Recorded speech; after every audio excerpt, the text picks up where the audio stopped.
Hello and welcome back to Tales of Lumin. Today I have something rather special for the lot of you. I have in front of me the second version of the Happy That Guild Hearthstone deck. Now, I think I need to explain what this is before I jump into the video itself. This is a Hearthstone deck that doesn't really make much sense in terms of Hearthstone's rules or the game itself, and it doesn't need to. It's actually just for fun, and all the cards and stuff that you're going to be seeing here, the heroes and all that, they are based on our experiences in World of Warcraft and our guild members themselves. So, again, it's not going to make a lot of sense, and some of the jokes are very much inside jokes, so I suppose of those watching, our guildies, and people that know the guildmates and the guild in general, they might find it all more entertaining, but hey, some of the other stuff is pretty fun and interesting as well, so the rest of you might get a kick out of it too. Now again, this was set up by Tetisheri, and she went to a lot of effort. This one's called Happy That in the Nighthold. I think she ordered everything in the order that I'm supposed to be looking at it, so I'm just going to go through it in that order, and I gotta say before we jump in, from what I've seen, this is pretty great. Now, she sent me some notes as well. I read through them, but I'm not going to be, like, reading them all exactly as they are. I'll just refer to them every now and then, and I'll go through these, because most of the references and stuff I know, because I kind of belong to the guild, I raid with them, and so on and so forth. So let's get started.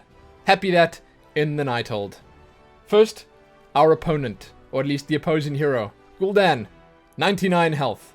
That's a lot of health. Now, Tetisheri said she included two different bosses here, because there are two bosses that we predominantly struggled on. It was Gul'dan and Elisand, both on Heroic. Here's Elisand, the second one.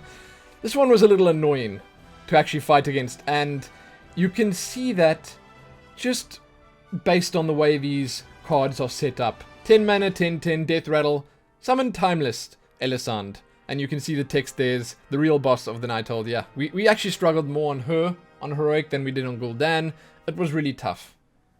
Waves of Time come crashing down on you or whatever. Oh god, I don't want to hear that ever again. Timeless Elisand, 10 mana, 15/15. Death Rattle, summon Grand Magistrix Elisand. And she's a 10 mana, 20/20. So that's like a whole lot of stats. Now, if you don't play World of Warcraft and you just play Hearthstone, well, just put this in Hearthstone and think about how difficult it would be to deal with a 10/10, then a 15/15, then a 20/20. Kinda tough. That pretty much sums up our experiences on Elisand. Now, our hero is none other than myself, Lumin. You can see here. I love that shot, by the way. That's an amazing shot of my character. Big fan. I've only got 30 life, unlike Gul'dan's 99 life. And my hero ability is Bless. 2 mana. Bless a friendly raider and give them +2 health. Pretty good. Pretty standard. It's kind of useful. I often forget to send my blessings out to the people that need them, but I get reminded every now and then. They changed the Paladin blessing system a little bit. It's not quite as much fun as it was before, but it's still a bit of help, at least. Then here you go. This is my card. My hero card, I suppose. We're all legendaries here. I'm a Paladin. Obviously, you can see so by the frame there. 10 mana, 4/5.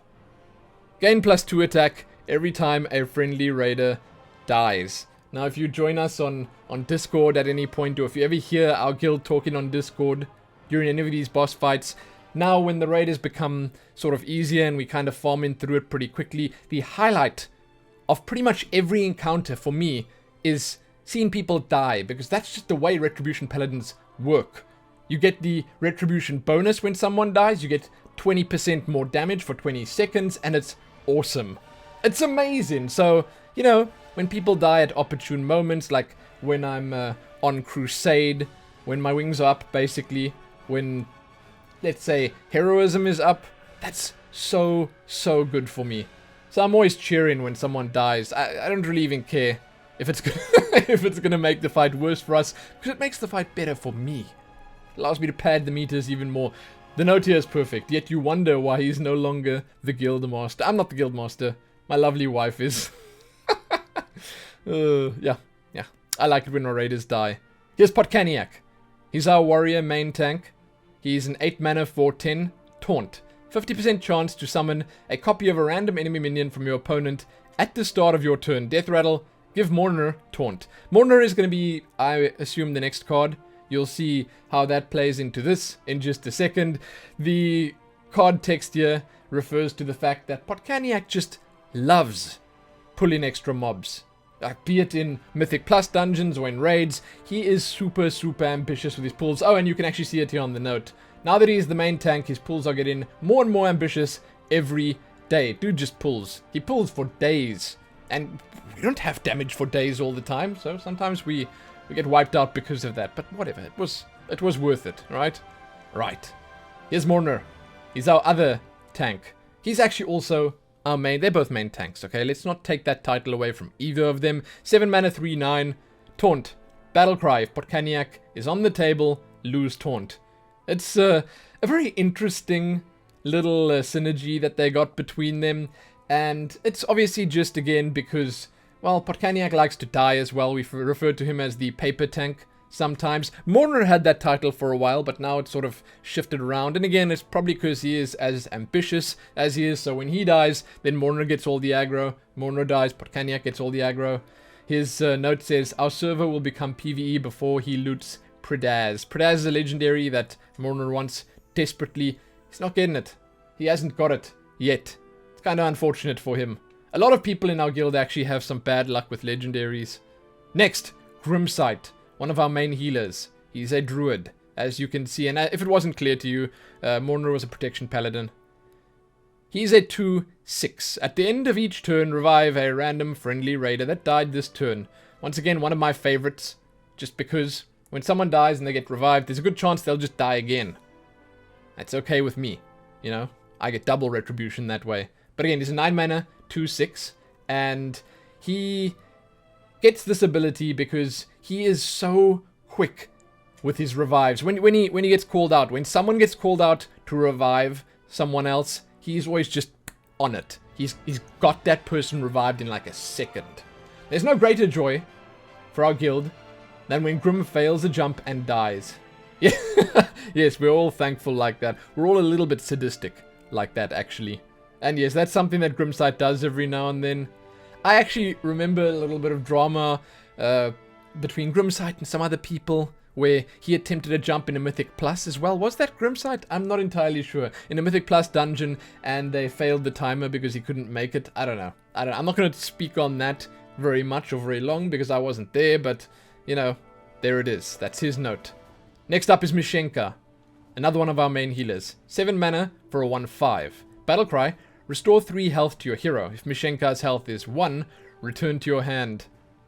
This ability that she's got is a straight up reference to her amazing legendary cloak. Both her and my wife Monster have that cloak. It's a priest thing.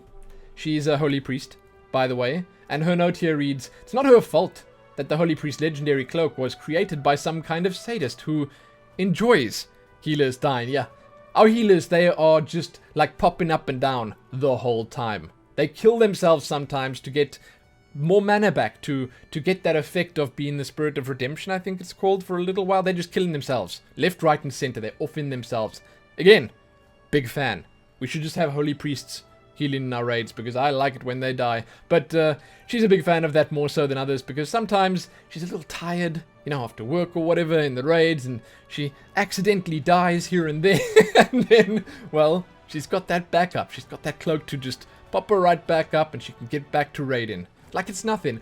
And I think the greatest thing about that legendary cloak is that no one is ever going to call you out on dying because, you know, you can just say, no, I wanted to die.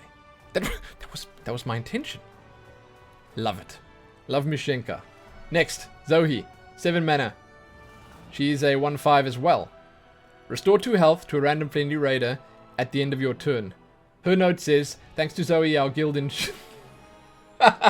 This note's amazing. Our guild ensures that our gear is always repaired, not only during raids, but also after Karazhan speedruns, Mythic Plus dungeons, and random falls from high cliffs.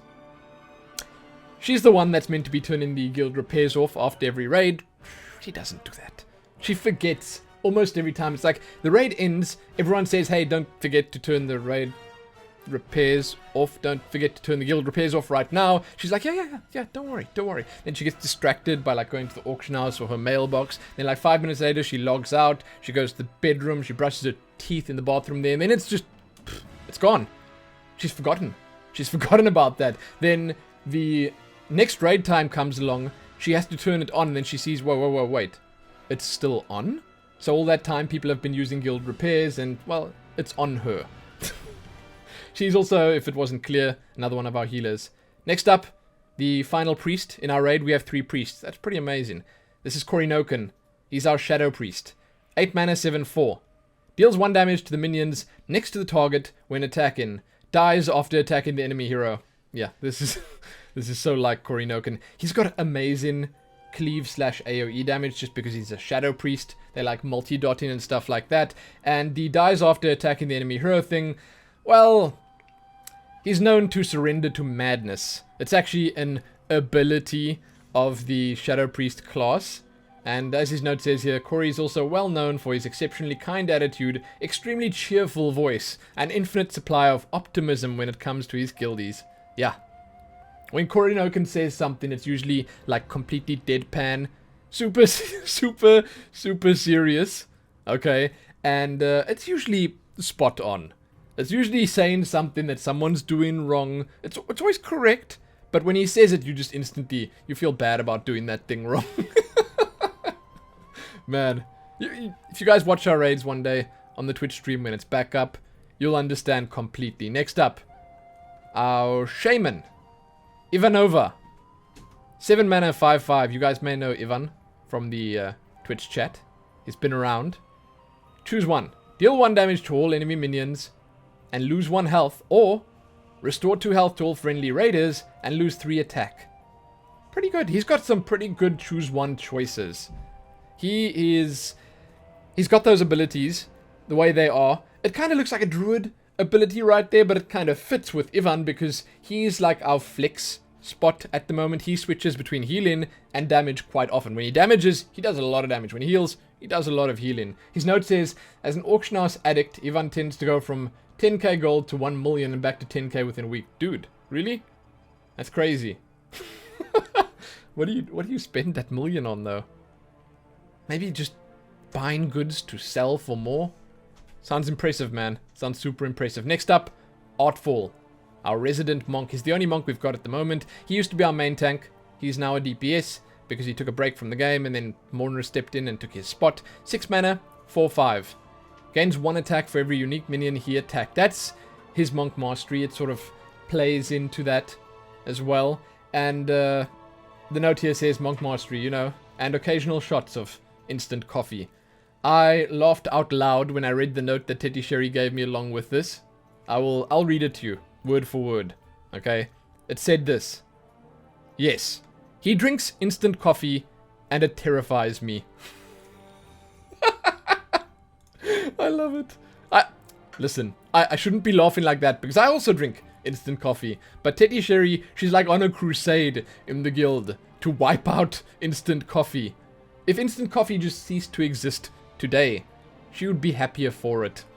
So there you go, that's Artful. He likes instant coffee. Next up we have Abahose, our first druid. 5 mana, 6/4, Battlecry, kick Henry off the table and back into your deck. His note reads, you would gladly delete him completely, but Henry is persistent enough to jump back in, yeah. So, Abahose and Henry, they have a bit of a back and forth going on. Okay, so they... friends, good friends, but they take every possible opportunity to make sure that one or the other is kicked from the raid. ASAP.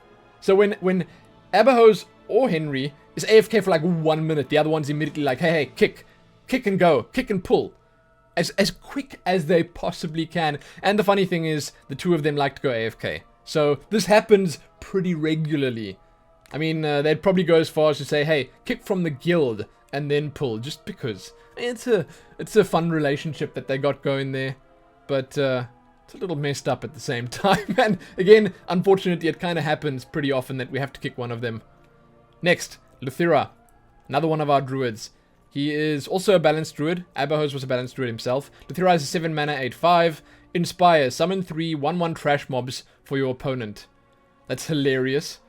His note says, I'll tell you why in a moment. Ever since Starfall has become limited area, he advanced to pull in trash through floors, ceilings, and walls. Luthera has a thing. A thing with Starfall and just somehow pull in everything, even though it's like impossible, literally impossible, but he pulls it. He does that. He's like the Potkaniak of DPS. And then his DPS also just skyrockets. Whenever there's an opportunity to use Starfall, somehow there's an orange bar, which is the color of druids, at the top of the DPS meter. Even if it was like rock bottom, all the way at the bottom of the DPS meter, he suddenly just appears at the top the second there's more than like 3 or 4 mobs. I don't know. I don't know how he does it, but it's like his ability here is somehow it happens. More mobs spawn out of nowhere and he just deals so much damage to them. Next up we have Merving or Murfing. It's either or, I think. 8 mana, 8/5, also a druid. Battlecry, give adjacent raiders charge. His note says stack on him and hear him roar. Or sing. Now that sing part I didn't actually know about until I read the notes. And I'll tell you about that in a second. Firstly, he is the one responsible for using the druid roar, which gives us a speed bonus. And it helps us and saves us so often. So we rely on him. We rely on him a whole lot during our fights.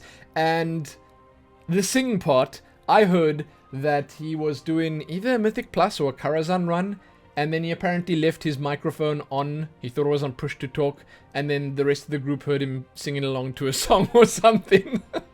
That's pretty good. I wish I could have heard that, but I didn't. Then next up we have Henry. He is our first warrior. He's a 6 mana 6/5. His battle cry is kick Aberhose out of the game. But his death rattle is summon Aberhose. Just because, you know, they are back and forth like that. They are constantly back and forth like that. And, you know, in this cruel twist of fate, it seems like they are now bound together. One affects the other one, and the other one does the same in turn. His note says you can tell he's a warrior by the fact that his ways are far more brutal than the druids. Yeah, kick him out of the game. And then he has to die before Aberhose can get back in there. Sounds like a warrior to me. After that we have, I'd slash that. AKA I'd tank that. AKA I'd block that. AKA Tanky. His name changes all the time. You can see here in his note his name is actually Tanky. 6 mana 7/5. If a raid boss is on the table in rage, then jump off a cliff and die. Yes. Also, I just want to point out how amazing his character art is there. His card artwork. What is he doing with his weapon? Is he like flexing it above his... It's good. I'll just leave it at that. It's pretty good. Tanky's WoW life cycle. Rotor class, raid, suicide, enrage, reroll, raid, suicide, enrage, reroll, raid, ... It just keeps on going. He played Demon Hunter first, and he had this amazing, I mean, I thought it was an amazing habit of fell rushing off the platforms that we were fighting on. Cenarius, in Emerald Nightmare. I'm sure he's probably fallen off the edge on our Gul'dan fight. Whenever there's an edge somewhere, like Croesus. What's the guy's name from...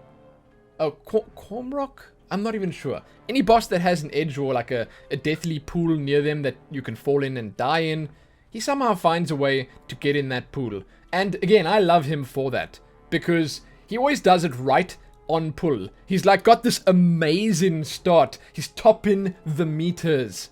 He's into his DPS rotation, and then just bam. He's into the pond. The death pond. Or he's off the cliff. Or he's somewhere he shouldn't be, and then he dies, and then we all get to hear an earful. So it's amazing. Again, as Retribution Paladin, big fan. Big fan. Next up, we have another warrior. We have a lot of warriors. This is Scavenge. 8 mana, 7/6. Battlecry, give all friendly raiders +1 health this turn. Equip Cephas's Secret. So, pretty interesting. That's something that not all of you will know, but some of you might remember in the previous video that I made about the first guild Hearthstone deck. He was the one that carried the legendary ring. He was the chosen one. He always used the legendary ring. This time around he's got another ring that he gets to use. The note here says, Scavenge in the Legendary Ring, Part 2, Legion Edition. So, you can actually see the ring here. Cephas's Secret. First spell your opponents cast during their turn is cancelled. The ring itself says, the text at least, the flavor text, at least this one doesn't require a key to bind to. Yeah, so before he had to pop that ring with our heroism or with whatever else. Nowadays he doesn't have to anymore. He has Cephas's secret, and he always wants to interrupt first because it gives him a little boost to damage. That's the reasoning behind that text that you see there. Next up is Ratto. 7 mana, 6/4, Battlecry, summon Poseidus. This is hilarious. Recently he was trying to go for some other rare pets, but we don't know how that went. So, there's an explanation for this. I'll show you Poseidus first, though. There you go. This is a 10 mana 0/1. New hunter pet confirmed. Fairly useless, but look at that price. Now, this is a reference to the fact that Ratto has become pretty adept at farming the mount called Poseidus. I think it's in not Valshara. What's the underwater zone called? Vashir.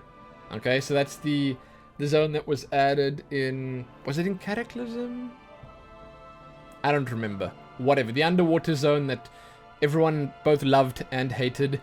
He's gotten pretty good at farming that, and he's gotten a bunch of them. That mount sells for a whole lot on the auction house if you pick it up. So, thus the high cost and the low value, because, well, he can sell it for a whole lot. And, again, apparently he's really, really good at it. So, it has become a hunter pet. Confirmed. Confirmed. Then we have Tetisheri herself. Look at that screenshot that she chose. Man, that's magnificent. Tetisheri is a 7 mana, 7/3. I like how her health is low. And that's just a... And it's funny, because she probably set this card up herself. Unless maybe Luthira did her card. I was going to say that's just a jab at the fact that she sometimes dies pretty easily. Anyway, Tetisheri. 7 mana, 7/3, Battlecry. Play a random frozen orb. Freeze any minion damaged by this raider. Okay, so this ties in with her note, as you can see here. As the only remaining mage, Tetisheri feels kind of lonely sometimes, so she tends to pull raid bosses to keep her company. Yeah, and then the random frozen orb. This is a 3 mana secret. After Tetisheri's next attack, the enemy hero uses their hero power on a random target. Other advanced pull-in mechanics involve blinking into the boss's face, sending water elementals to investigate the distance, or simply walking by and saying hi. So, Tetisheri, for those that haven't seen our raids, she tends to pull raid bosses accidentally sometimes. Well, you know, sometimes more often than other times. I do not know how she does it. I just don't. Sometimes it's the water elemental. Sometimes it's an ice lance that just... And we can see it. Like, she's like all the way at the back there, and you see whew, this ice lance flies by, hits the boss in the face, and then the boss is pretty angry. Usually kills her and a bunch of the other raiders before we can either get out or wipe horribly. She is talented like that, and it's... Look, it's amazing for me. I always enjoy when stuff like that happens. I've done it myself a few times. I love it. Some people who are a little bit more serious, they get a bit frustrated by it. But I think it's great. Never change, Tetisheri. Never change. Next up we have Wuwat. Or Wuwa. Or now I think Jap. He switched his main. 9 mana, 8/6. He is currently our only Death Knight. Battlecry. If the enemy has 3 or more minions, summon Syndragosa. The note reads, as a side effect, ranged raiders might forget that they should also focus ads in Wuwat's presence. Then, Syndragosa is a spell, 5 mana, deal 1 damage to each enemy minion for each minion your opponent controls. The note there is, we like her crisp. That's perfect. That is absolutely perfect. So, the battle cry that Wuwa has is in reference to the fact that he does an amazingly horrible amount, and I mean that in a positive way, of cleave and AoE damage. The more mobs there are, the more crisp Syndragosa is. The dragon he sends out to kill all of them. And he's usually on ad duty as well, because he does so well against multiple targets. That's just how it is. Then, last but most definitely not least of our raiders, we have Zupao. 10 mana, 8/4. Battlecry, deal 10 damage to the enemy hero. Replace your hero with Zupao, the Dreadlord. So this will replace me as the hero with Zupao, who is pretty much the hero of our guild. Now, for those that don't know, Zupao is the raid leader in our guild. He's also pretty much also the guild master, just because he does so much for the guild. He sets up the events, he does the loot now. He actually does that himself as well. And he is the one that does most of the research and stuff like that for any bosses we fight and achievements we do and stuff like that. He's basically the constant MVP in the guild. And then his note here says, not like we ever listened to Lumin anyway. So, whenever he comes into play, he basically just takes control of the game. He becomes the hero, and that is that. Now, if you look at his hero, it's far superior to mine, just because the art is cooler, and I suppose he's got 6 attack, along with a 30 health, so he can do a lot of damage. Then his actual hero ability becomes Intimidating Voice. You can see it here. 4 mana, give your raiders plus 1 attack, 1 spell power, and 1 health. Or 1 health, sorry, depending on class and role. And the note for this one is, nothing improves our performance better than reaching that one moment when Zupao's voice changes after another wipe. That's why it's called Intimidating Voice. He's always the one that has to scold people, give them advice, do whatever to actually improve the raid's performance. That's on him. And he's really, really good at it. And that is the end of the Guild Hearthstone deck. That's pretty much every single, I suppose, relevant raider at the moment. We have some people that are on and off that raid with us, but then stop after a little while. The ones that you saw here, they are constants. They're pretty much always there, and, well, they all have their little quirks, as you've seen on the cards here. So, you guys can feel free to let me know if you'd add anything to any of these yourselves. Because obviously these were set up by a few people from our guild. Not everyone had the ability to give input on the cards. So I'd love to hear what you guys think. I think, again, you will mostly see comments and stuff from the raiders themselves. Maybe saying how things could be a little different, or how things are not true at all. Like Tank, that's one. About him just falling off the cliff the whole time. Or maybe Tetisheri's one, about her pulling the bosses the whole time. And so on and so forth. Love to hear what you guys think. And to those of you that are not in the guild, or just seeing this, maybe in passing, hey, hope you enjoyed it. Hope you enjoyed it. We're an amazing guild. There are some really good people in our guild. It's a whole lot of fun. It's been great since Legion is released. Nighthold was amazing. We were super keen for the Tomb of Sargeras as well. I have no doubt that Tetisheri is probably going to be back to work, creating another set of cards for that. But we need some new stories for that first. So we're going to have to wait for that to come out and for us to raid a little bit before that can happen. Again, though, thank you so much to Tetisheri and to Luthira and Zupao for helping out. I appreciate it, and I have no doubt that everyone in the raid group appreciates it as well. You always have such interesting things to say about everyone. Finally, I somehow forgot to mention until this point that our guild is on Defias Brotherhood EU, and we are pretty much always looking for new members. If you want to join as a social, to just sort of bask in the glory that is Happy That, then you can do that. If you want to join as a raider or try out as a raider, you can do that too. We are very welcoming with stuff like that. We're always looking for new people to raid with us. So I'll just put all that information in the description of the video, and you can do with it what you will. I'm done. Check back here soon for more. Give this one a like, share it, and do all that other good stuff. Most importantly though, happy raiding the Nighthold with Happy That. It's a little weird using that in the outro. Whatever. Happy That.